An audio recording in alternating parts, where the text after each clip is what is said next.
Tuelekee huku ambapo uongozi wa kituo cha mabasi cha Mbagala kilichopo hapa jijini Dar es Salaam umesema utaimarisha ulinzi na usalama kwa mwaka huu 2026 kutokana na kuwepo kwa mfululizo wa watoto kupotea katika kituo hicho kwa mwaka ulioisha 2025.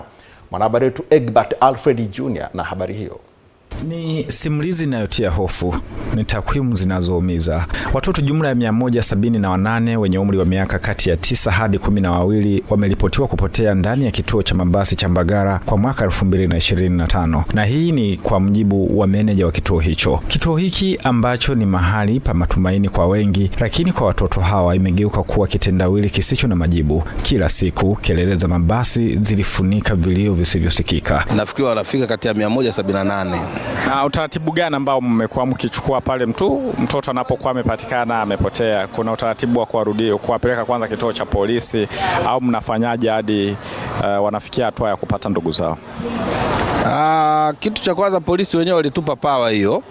Tunapowapata wale watoto huwa tunatoa taarifa tu kwao, kama hapa bwana kuna watoto 5 tunao 1 2 3, basi taratibu zingine nafikiri tunaendelea nazo tukua kama ofisi. Simon Lucas ambaye anafanya kazi katika kituo hicho anasema watoto wengi wamekuwa wakionekana hata hawajala na kuwa na makazi duni baada ya kutelekezwa.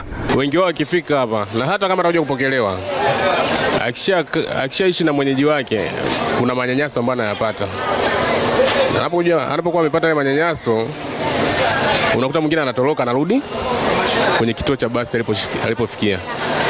Anakuja atatoa statement zake hapa, ataeleza shida zake za hapa na pale. Kwa hiyo sasa itabidi kwa jinsi yeye alivyojielezea, itabidi sasa mchukue jukumu la kufanyaje, la kumrudisha. Lakini hata kwa maandalizi hayo, wakazi wa Mbagala wanasema hatari bado ipo, lakini elimu zaidi inahitajika kwa wasiojua uchungu wa mwana, huku sheria kali zichukue nafasi yake. Kwa hiyo mzazi, naomba kwanza uzingatie mtoto wako anapokuja Dar es Salaam, anakuja kwa nani na mwenyeji ni nani, ndio mtoto wako unamruhusu kuja Dar es Salaam. Sio mtoto anakuja tu pasipo mwelekeo. Hivyo tu. Maoni kwa hawa watu wanataka wasichana wa kazi au wavulana wa kazi, msiwafanyie hivyo, na wale ni binadamu kama watoto wenu. So mtoto anafika hapa hajui mwelekeo wote. Hapa ni Dar es Salaam. Yaani naona kama uchungu, yaani watoto wanapata tabu sana. Kwanza wazazi hao wanawashauri watoto waondoke tu bila mpangilio, wakamatwe. Wanakamatwa. Kwa nini mtoto wako mwenyewe kama umeenda leba utamwacha tu azurule ovyo?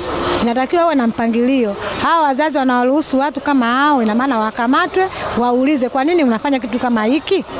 Kwa hiyo pale natakiwa yule aliyomchukua mtoto na kumleta hapa na yule ambaye anamtelekeza wote wakamatwe kisheria. Swali linabaki, je, mwaka 2026 usalama wa mtoto utaachwa kwa uongozi wa kituo hicho pekee au wazazi na jamii watachukua nafasi yao? Egbert Alfred Jr., EATV, heri ya mwaka mpya.